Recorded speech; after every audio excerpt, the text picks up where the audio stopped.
Hello everybody, my name is Mike Geig and welcome to another one of our live presentations here on Twitch TV. Hopefully everybody can hear me, and if no one can, just let me know. And well, I guess you wouldn't hear me to know to say that, but I'm sure someone will eventually be like, hey, nothing is being heard, so, and let me know. So before we start, oh, fantastic. Before we start, we are using a different chat this time, so we're not using the Twitch built-in chat. Instead, we're using Chatroll, and so we're trying this new service out. So if you are in Twitch chat, you should be able to see the link to the Chatroll. Otherwise, you can come right over here and see it is chatroll.com/Twitch-live. All right, so okay, so. Oops, I went full screen there. Sorry about that. And so you should be able to come to this site and participate in the chat and kind of go from there. All right. So, and real quick here, I noticed that it's making noise for me. There we go. Muted. Perfect. Okay. So, I apologize. My taskbar is going to pop up every once in a while. I have it minimized right now, but you're going to see it. So, feel free to take a look at the applications I have on my taskbar and enjoy. Okay, so last time we met, if you weren't here, hopefully maybe you watched the video, or maybe if it was something that was more of a review for you, then you maybe didn't need to watch it or whatever. But last time we talked about the Unity editor. We talked about all of the different windows, the different views. We talked about assets and things like that. So today we are going to go ahead and build off of that and kind of talk a little bit more about the fundamental elements of game development and the fundamental elements of game development with Unity. All right. So, you know, feel free again, just like last time, hop in with any questions you might have. We have Will Goldstone here monitoring the chat. He will do his best to answer any questions you have, or to forward it to me so that I can ask or answer the questions here on the live presentation. So feel free to just hop in and kind of get involved and talk with each other, and let's make this a community thing. So, all right, before we get into a lot of the Unity specific stuff, I wanted to talk about some of the fundamental idea, concept behind video game development, and how these modern engines work and render things to the screen and stuff like that. Because knowledge of this stuff will be very fundamental, very helpful in working in games in the future. So this might be a review for some of you. This might be brand new to some of you. Either way, just, you know, let's go through this stuff here, and then we can move on to some more advanced topics. So the very first thing I want to talk about is I want to talk about the coordinate system. Everything in video games is based off a coordinate system, and that coordinate system is very mathematical in nature. It's based off a Cartesian coordinate system, and it is how we develop games and build them to be rendered on the screen. All right, so our classic games like our Marios and our Pac-Man and whatever, our 2D games, use a 2D coordinate system. And I have a little graphic here to help us. So we have this 2D coordinate system. And the 2D coordinate system is just that. It's two dimensions, it's X and it's Y, it's flat. Okay, 2D coordinate system. And we can see that here on the left. Now, our 3D games, a little bit different, at a third dimension, obviously, and that axis is the Z-axis, or towards you and away from you, the viewer, all right? So 3D has the three dimensions, X, Y, and Z. This is important to cover. I mean, this might seem fairly basic, but this is important to cover because not all game engines and not all 3D software use the same coordinate system, all right? So, for instance, with Unity, Y is up and down, X is left and right, and Z is in and out. However, if you use something like, say, UDK, Z is up and down and Y is in and out. So if you're used to working in one, you have to kind of adjust to the system of another. So that's why it's important to know. So Unity, we use a Y is up and down, Z is in and out. That's also important to know if you do 3D modeling of any sorts, like say Blender or Maya. They treat Z as up and down and Y as in and out, so that when you import assets from one of those 3D modeling softwares, you'll have to change the rotation before you can use them in your game. So the 3D coordinate system is kind of important to understand from that regard. So all games are based on one of those two systems. Now, Unity is a 3D engine, obviously, so we can do you know, volumetric things with cubes and spheres and all three dimensions. However, that doesn't prevent us from making 2D items in a Unity game per se. We just change kind of how we're going to do it. So for this time so far, we've been using something called an orthographic camera and just disregarding the z-axis to build 2D games in Unity. And I'll show you what that looks like here. So what I'm going to do is I'm going to kind of put something in the scene here. I'm not going to really talk about how I did it because we're going to cover that here in a little bit. So what I want to do is I just want to kind of throw a cube in here. You all should be able to see the menus now. We've changed kind of the way we're looking at this. But you can see we have a cube here, and I'll go ahead and put it at 0, 0, 0. And if we click on our camera, we can see, hey, we have this cube. And that's all well and good. And we can actually rotate our cube, let's say like 45 degrees.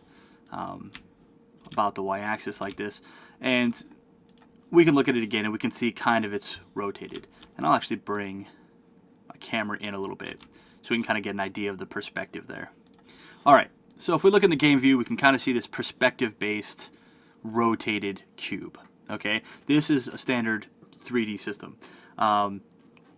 If we wanted to make a 2D game in Unity, alright, we could always, with our camera selected, change our projection right here to orthographic. In doing so, changes how we see, and you can see here if I go back to perspective, like that, to orthographic, like that. And I'd actually have to reduce the size pretty significantly here. And you can see now, we don't have that perspective anymore. What we're looking at is completely flat. I bring this up just as a, hey, this is good to know, in case you were making 2D games in Unity. Even though Unity is a 3D engine, you can still do this. Now, all of this that I'm mentioning is the way we made games, and we still kind of do, but interestingly enough, Unity will be having the 2D toolkit coming out, basically the 2D capabilities of the engine, to do all this in a much more streamlined fashion. That's really not all that important for today. I just kind of wanted to throw that out there so you are aware of it, and to know that 2D and 3D is still relevant, and we still use them very much in video games today, and Unity is still very capable of doing both of those. Okay, so that's like my kind of little spiel there about 2D versus 3D. I think we all understand 2 dimensions versus 3 dimensions, and I don't feel like we need to cover it in much greater depth than that. Alright, now one other thing related to the concepts of game development that is very important is this idea of the coordinate system. So I talked about 2D and 3D, and both of them use a coordinate system. Alright, so you noticed when I moved my cube, right, and I moved it to 0, 0, 0, which you can see up here in the upper right hand corner, alright, I basically put it at the center of this world's coordinate system. Alright, and I can change this. Let me remove this rotation here. I can change this to be like, say, 5, and you see that it moves to the right. It moved 5 units along the positive x-axis in this coordinate system. The reason that's important is because we have 2 types of coordinate systems. We have a global coordinate system, and we have a local coordinate system. Alright, all objects are based off of this global coordinate system. So if I were to take this cube and I were to create a sphere, which I will do by clicking Game Object, Create Other, and then Sphere, and if I were to put them both at 0, 0, 0, they would both go to the same spot. Alright, the cube just happens to be on top of the sphere. Because this is the world coordinate system. Every object in the world shares this coordinate system. We also have something called the local coordinate system, and the local coordinate system is the coordinate system as it relates to a specific object. Alright, so this cube is positioned on the world coordinate system, but anything I do to the cube specifically happens to its local coordinate system. And I have a little graphic for that too, which looks like this. And basically, this shows us our 2 coordinate systems. So what we have is we have a square that's in the exact same spot, but there's 2 ways of looking at its 4 vertices. Okay, so in the upper left hand corner, or the upper or the left-hand side of the image, we have a world coordinate system, where we have a square and all of its vertices are relative to the world's origin, and the origin is 0, 0, 0. It's the intersection of all three axes. And the right image shows us our local coordinate system. And the local coordinate system is the position of each of our vertices as it relates to the center of that particular square. All right. Now, this isn't going to be important just yet, but later on when we start talking about transformation, that's going to become very important. The idea or the knowledge of local versus world coordinate system. So just remember, there's always two ways to talk about position. You can talk about position relative to every other item in the world on the world coordinate system, or you can talk about position relative to one particular object, which is a local coordinate system. So just kind of store that information away. We will be using that here in a little bit when we start talking about some of the ideas or concepts behind these game objects. Okay. Hope you like my little graphics there. Hopefully they showed up all right, and they enhanced the video. I know my graphical capabilities might stagger some. All right, so let's talk about this idea of a game object, and I'm going to go ahead and get rid of these. So a game object, at its very basic root, is the most fundamental element of a scene. All right, a game object is basically what makes up everything that we can see and interact with and work with in a Unity game. If you'll recall, a scene is maybe a particular level or a particular grouping of assets. We talked about that in the last video. So every scene is made up of a lot of these different game objects.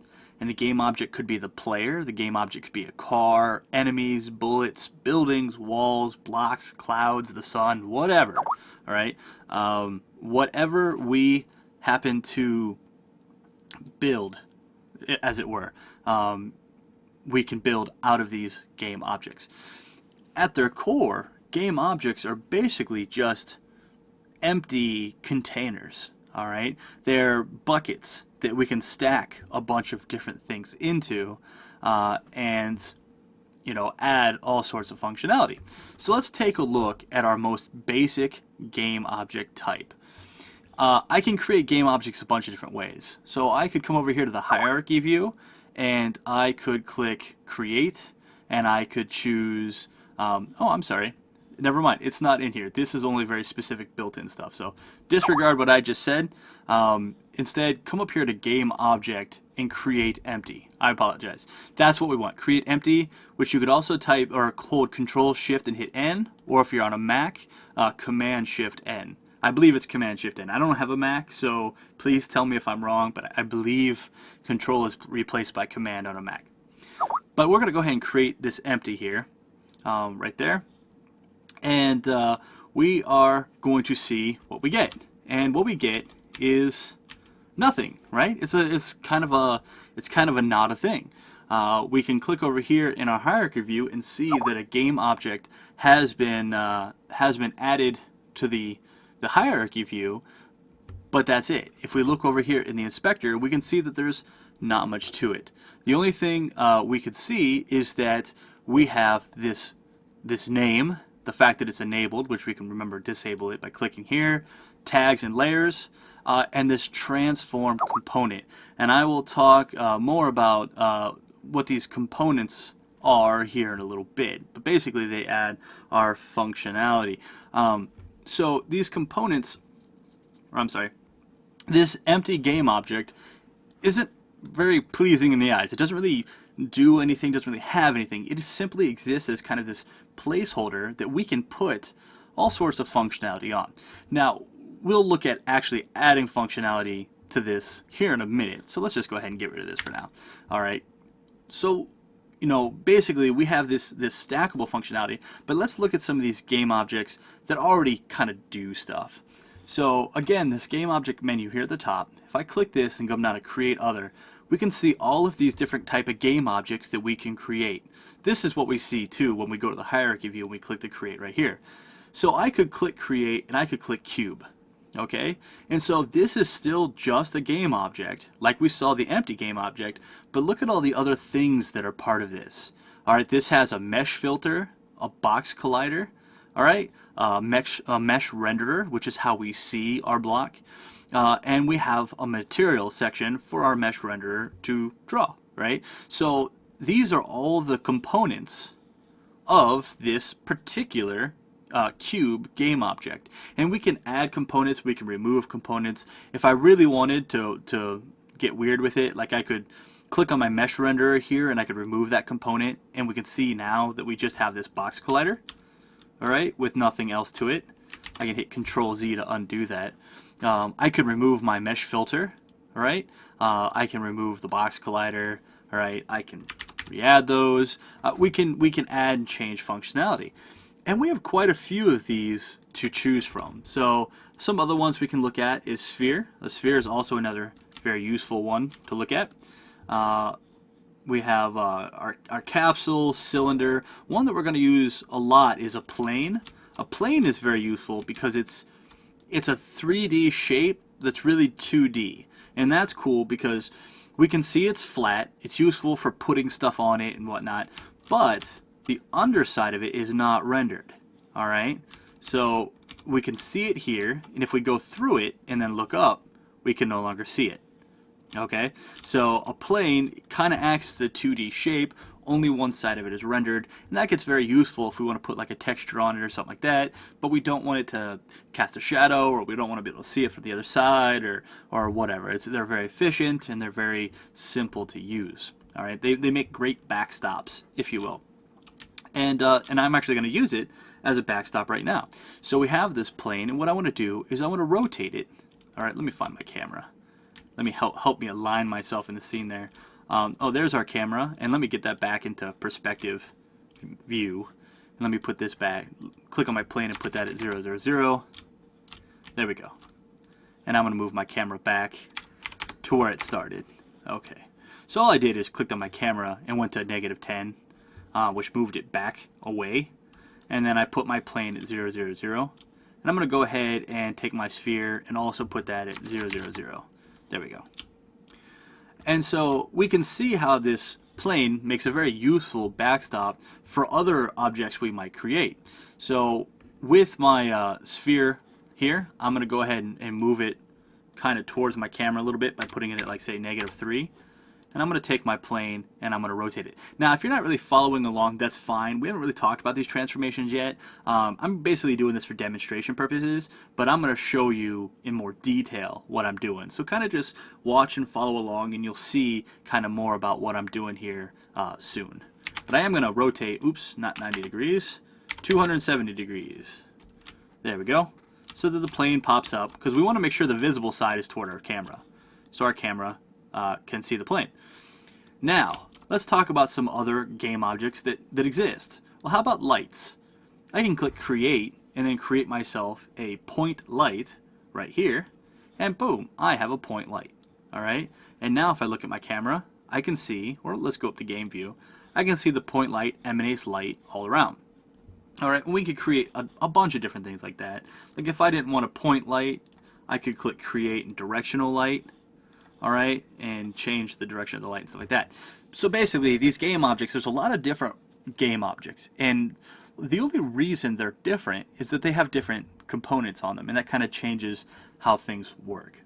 All right, so let's talk about this idea of components. Okay, I'd mentioned components several times, and now let's kind of talk about what they are. So components are the things that we add to game objects that give them their ability. All right, so a game object by itself is just basically a container. The component is the thing we put in the container to make it useful.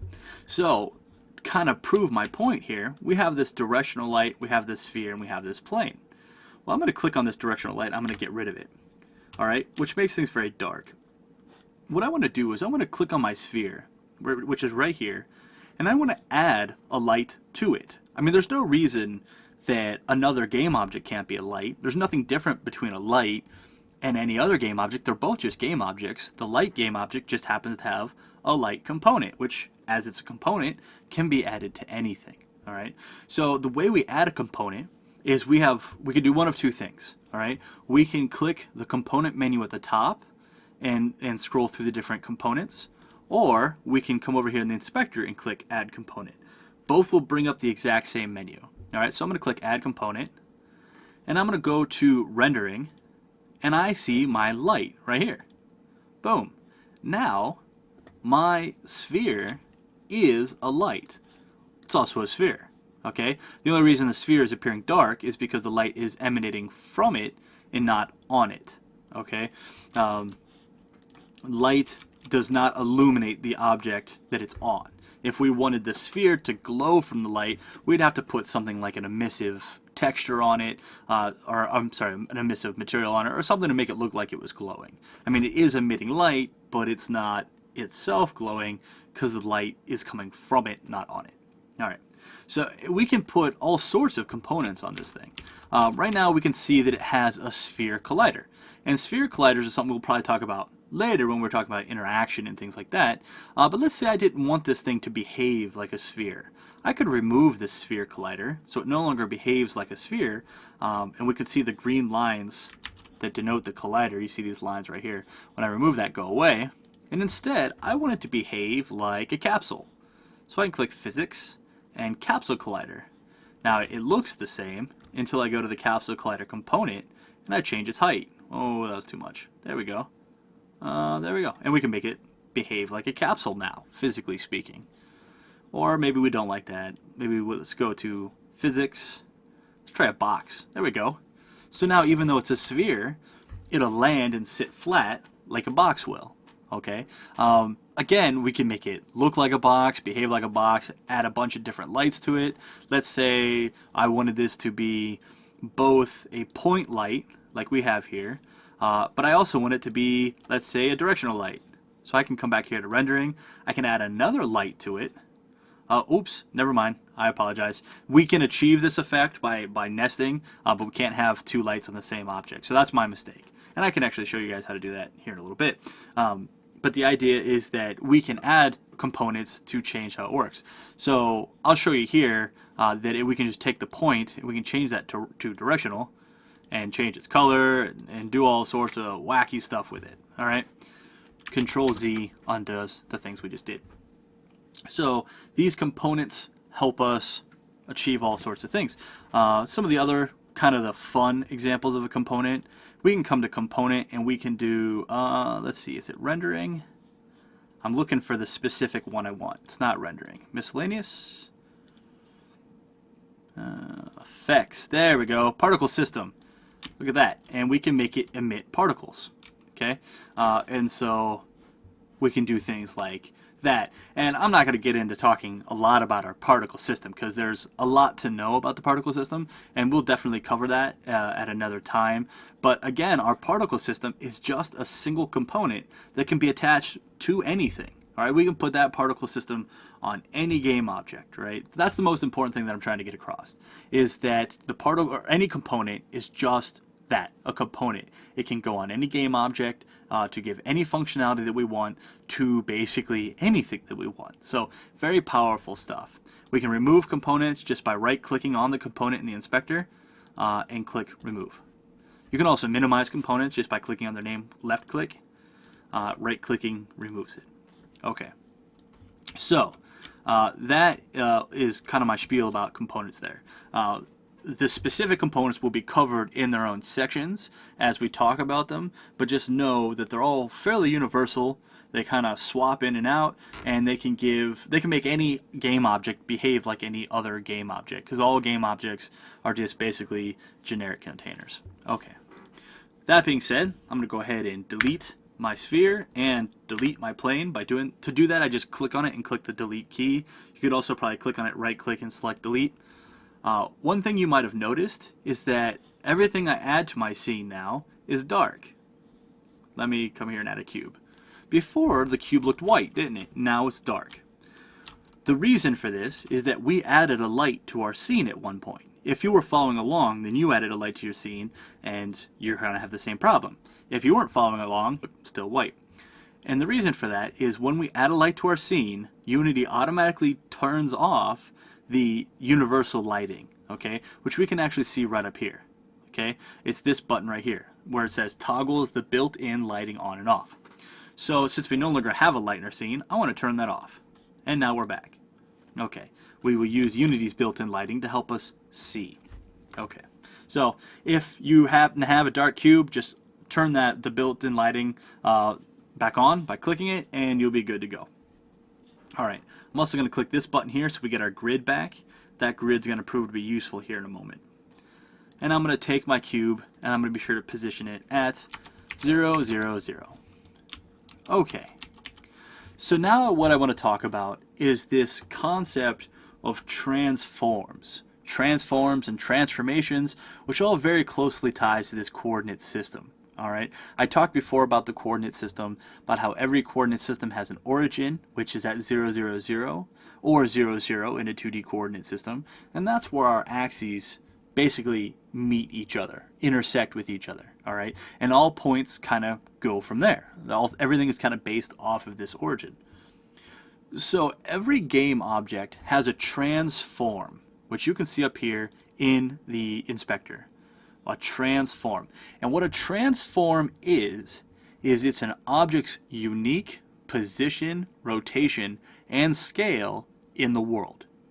Every object has a transform, and it is comprised of those three very specific things.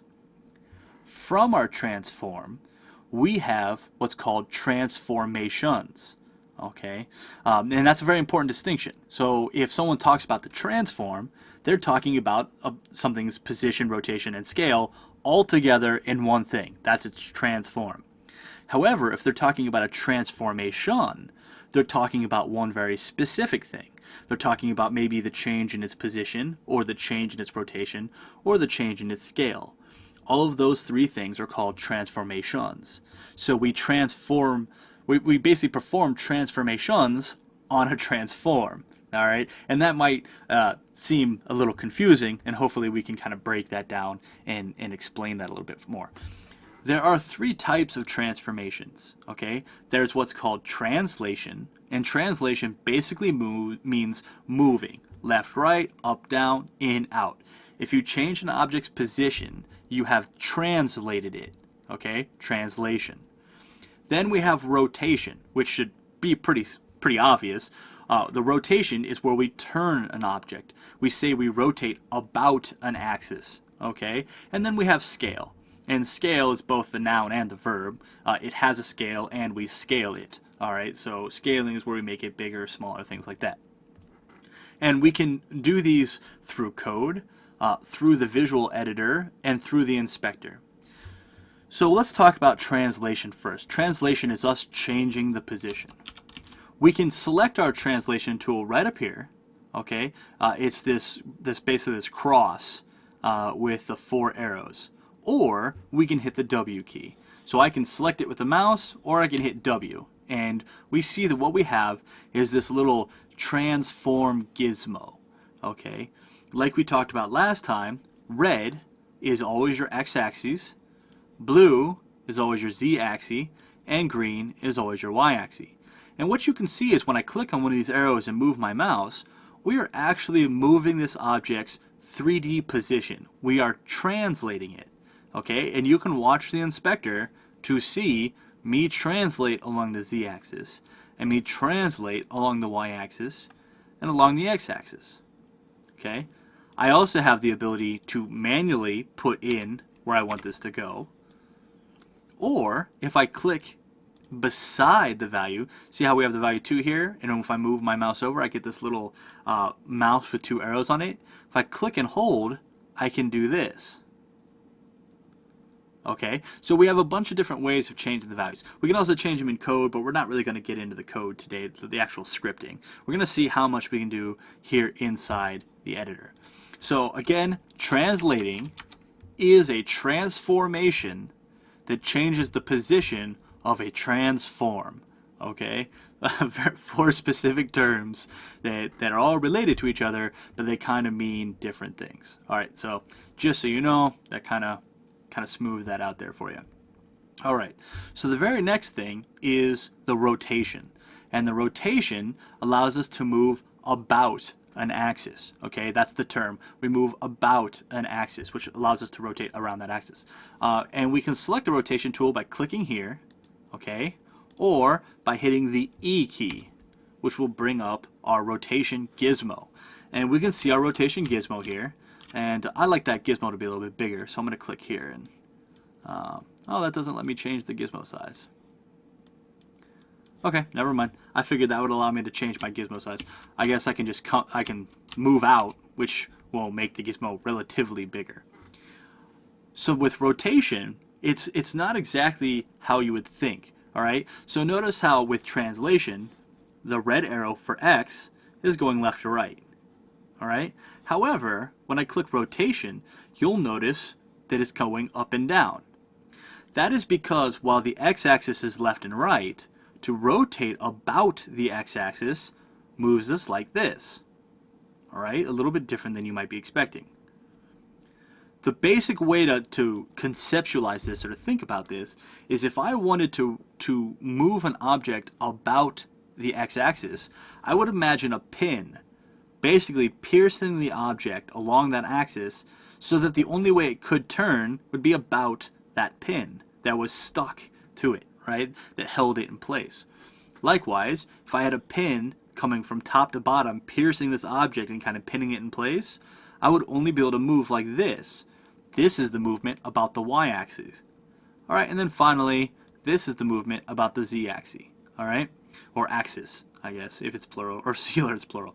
But, yeah, so basically our rotation in the different axes works a little bit different than our translation. So in this case, rotation is a transformation that rotates an object's transform. Okay, so that's kind of how those terms kind of fit together there. The last one to talk about, and let's reset this here, 0, 0, 0, and we can change these values the same way as well, just like we could, or manually type it in, either way. All right, the last one I want to talk about is scale. And scale we can get by clicking here, or by hitting the R button, and that gives us our scale. And just as we would expect, scale just allows us to click and drag and scale an object.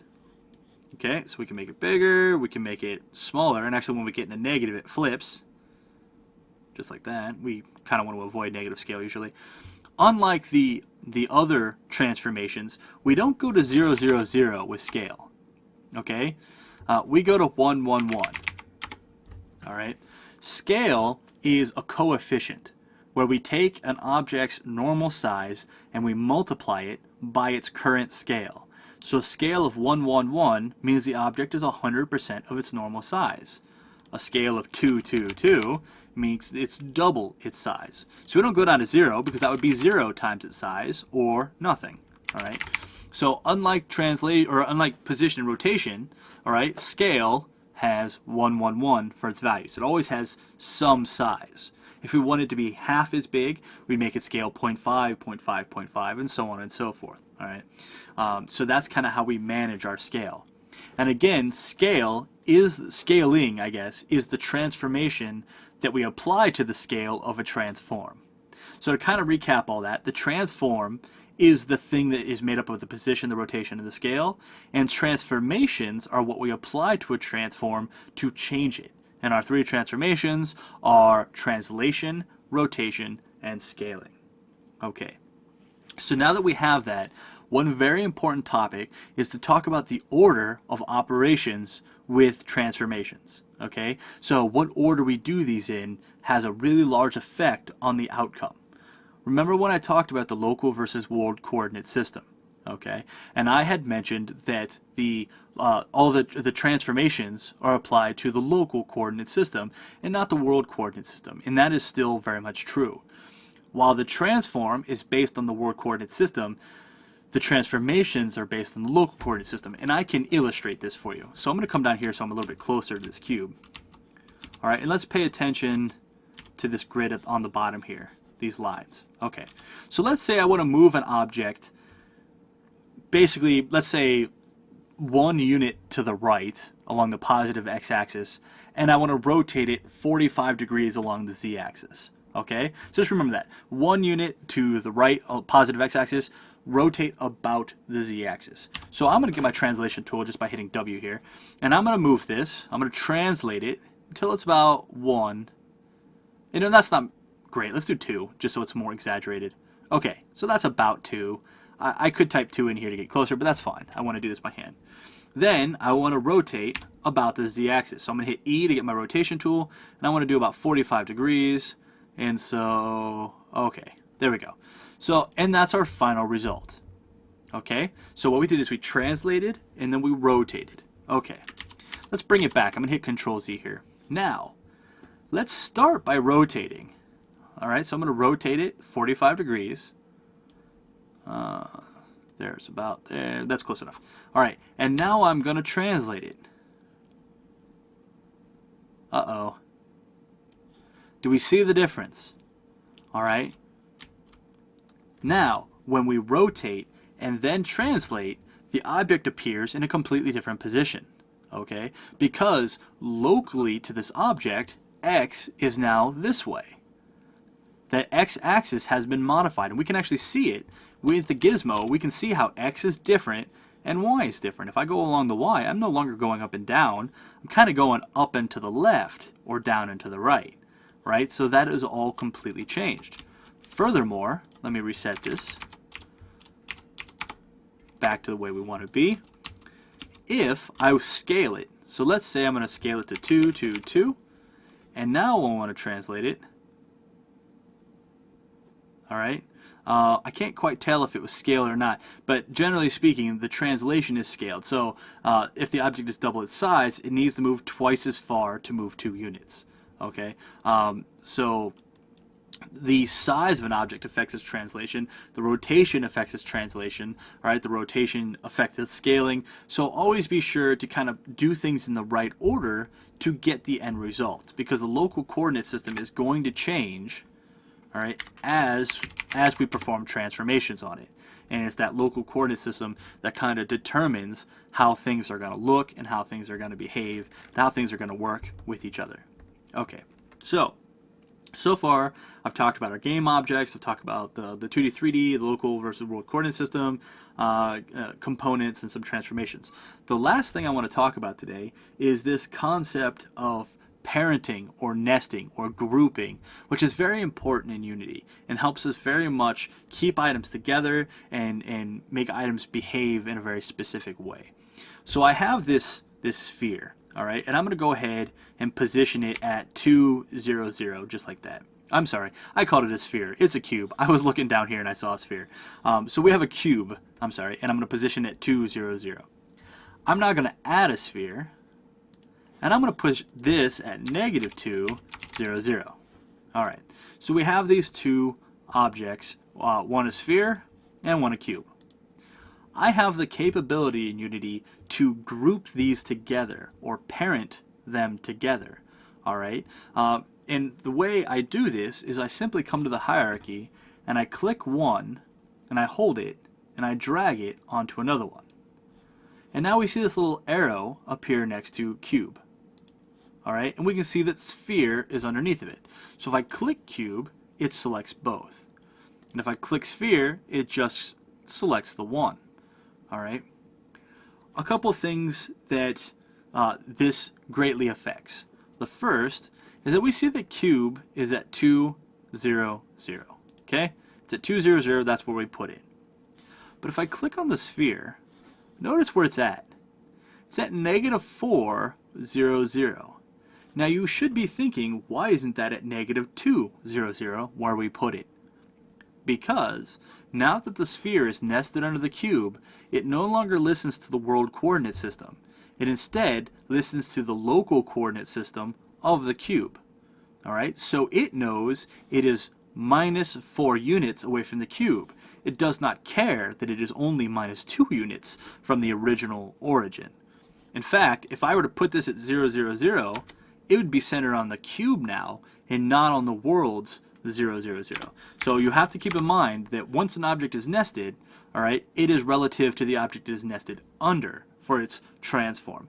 This is important. A lot of times when people start working with Unity and they're like, why isn't this cube going, or why isn't this sphere going where I want it to go? What is happening? Why? It's not at -4. Why is it saying -4? They're forgetting that it is nested, and thus it behaves differently now. In fact, since this sphere is based off of this cube's local coordinate system, if I select the cube and I hit rotate, all right, we're going to see some strange behaviors there. And this is actually, wait a minute, let me fix this here. I want to click up here to global. There we go. Oh, there we go. Let's see. It's not rotating the way I want. Let me unnest this. To unnest something, by the way, just click and drag it away. And now it's not nested anymore. There we go. And now, let's see. I'm trying to remember. There we go. Okay. So now that I've set this to pivot and global, this is what I wanted to see. So now I want to click this. Notice how the sphere moves relative to the cube. Okay. This is because the sphere knows that it is -4 away from the cube on its x-axis. If the x-axis keeps changing, the sphere keeps changing. Notice how the sphere is still -4 with no other translations and no other rotations. However, if I move it out here, it still thinks it's -4 with no translations and no rotations. It is only relative to the cube. It has no idea where else that it is at. Alright? I can do all sorts of rotations with it. And again, -4, no other translations, no other rotations. Okay? So by controlling the parented object, I can control all the children objects. And that gets very, very, very useful if we're trying to do things like smooth curving around a cylinder or whatnot. We can actually create a cylinder, put all the objects on the cylinder, and just rotate the cylinder, and they all move. Okay, that's a very powerful tool. It's a very powerful feature for us to have and for us to be able to use to manipulate our objects. Sorry about that. We saw the toolbar there again. Now let me reset the rotations on this. There we go. Back to normal. Okay. I can click and hold the sphere and unparent it, and now I can click and hold the cube and parent it to the sphere. Alright, I can certainly do that, and now if I move the sphere, the cube moves however I want to manage that. I can also click this pivot. Alright, so I see pivot right here, which is this button right up here in the scene, or right above the scene view, which allows me to pivot an object. However, since they're a group, if I change this to center, right here, now I can see here in the set that I can move both objects relative to each other. Okay, and they both get basically half of the rotation. Oh, actually, this one still is the way it was. This one gets the full rotation. But anyway, okay. So it's just a matter of preference and workflow as to which of these you use. I'm used to leaving pivot on, which is kind of why it caught me for a second when I saw it in the center there, and I had to remember exactly how we do that because that's not something I work with all that often. Okay, so let's kind of undo what I did here real quick. So let me unnest these, put my cube back at 2, 0, 0, kind of no rotation here, basically refresh, and this one here I'm going to put it -2, oop, not -5, -2, 0, 0, just like that. Okay, so we can kind of move these things back. The amount of nesting that we do is not limited, okay? So for instance, I could do game object create empty, right? And I could put this empty game object at 0, 0, 0. I could nest the sphere into the game object and the cube into the game object, so they're both in the same level of the game object, and now I can, you know, achieve where I rotate them like this again. Let's say I were to translate it, they would all translate. Alright, and so I can do that, or I can nest the sphere under the cube under the game object. Now the sphere moves relative to the cube, which in turn moves relative to the game object. Alright, so we can achieve some very advanced ways of transforming our game objects. This is important to remember because I guarantee you as you're working with this, you're going to become at one point confused why something is moving so weird when it should be moving much more straightforward and normal. It's going to seem kind of odd that it in fact is not. Alright. Okay, so let's go ahead and kind of undo everything I just did there. All right, fantastic. So at this point, I kind of just want to recap and kind of summarize and get us ready to wrap this up, because it's getting to be close to about an hour. I'm trying to keep it to about that. So the things we've talked about today. We talked about the 2D versus 3D coordinate systems, which are based on the Cartesian coordinate systems, and they're how we make both 2D and 3D games respectively. Since Unity is a 3D engine, it is basically made for 3D games. However, we can make 2D games by simply just disregarding the z-axis. Alright, if we just don't use the z-axis and we set our camera to orthogonal, orthographic, then all of a sudden we can make 2D games just as well. Alright, not to mention that Unity will be releasing 2D tools here in, I believe, version 4.3. Okay. We talked about the local versus world coordinate system and how that affects how things move and how things see other things and how things know where they're at. So the 2D coordinate, or the local versus world coordinate system, is very important to remember when we're talking about different transformations and how they affect the transform. Okay. We talked about the game objects and how game objects are basically empty containers where we can stack different components. And we talked about the different components. We talked about the different things they can do. We talked about how if we click one and add component and effect, we can add a particle system, and another one, add an effect. We can do a trail render, which actually won't have any visual, so that was boring. Let me do another particle system. We can add particle systems everywhere, and if we look in our game view, everything's just got particles. Okay, so we can add these components real simple and add a lot of functionality there. We talked about the different transformations. We talked about the transform, and that the transform is the sum, is basically an object's position, its rotation, and its scale all summarized together. A transformation is how we affect the transform, and there are three transformations. There's translation, which changes your position, rotation, which changes your rotation, and scale, which changes your scale. All right. Finally, we talked about parenting and nesting objects, which allows us to put one object into a group with another object, with one object being the parent, the other one being the child. Again, called nesting. I can't remember if I said that or not. Basically, when we nest or parent our game objects, they affect each other's transformations, because the world coordinate system of the child object is actually the local coordinate system of the parent object. And it's important to keep that in mind while working on this stuff, in case anything seems to be moving or behaving strangely. Okay, so that's going to wrap it up. Now, I want to kind of remind you all, or tell you maybe if you didn't know, that if you go to unity3d.com/learn, we have a lot of material available free for anyone who wants to view it. And actually, let me pull this up for you here, just so you have a chance to see it. You're going to see all my stuff I visit, so there you go. You get to see everywhere I go. I apologize. I probably should have thought of that ahead of time before opening that up. But if you go to unity3d.com/learn, you see Learn with Unity, and we can see the different tutorials, documentations, our great community, and live training. And the tutorials, fantastic stuff here. We have topics on all sorts of different things. Basically, feel free to go through here, learn about the different things that we have made available to you. Another thing I want to talk about is our Twitter. You can reach us on Twitter if you have any questions or any feedback that you'd like to give us. You can reach us at Unity3D. I am Mike Geig. You can reach me at Mike Geig. Will Goldstone at Will Goldstone. And Adam Buckner. Hopefully I said that right, or it might be Buckner. Let's see here. Nope, Buckner, I was right. At the Ant Ranch. Okay, so feel free to contact us with any questions or feedback that you might have. We'd be more than happy to help you out and answer any questions that you have. So thank you all very much for watching, and please feel free to check us out on YouTube, leave any feedback, and let us know maybe how we can tailor these or make these better for you. Thanks again.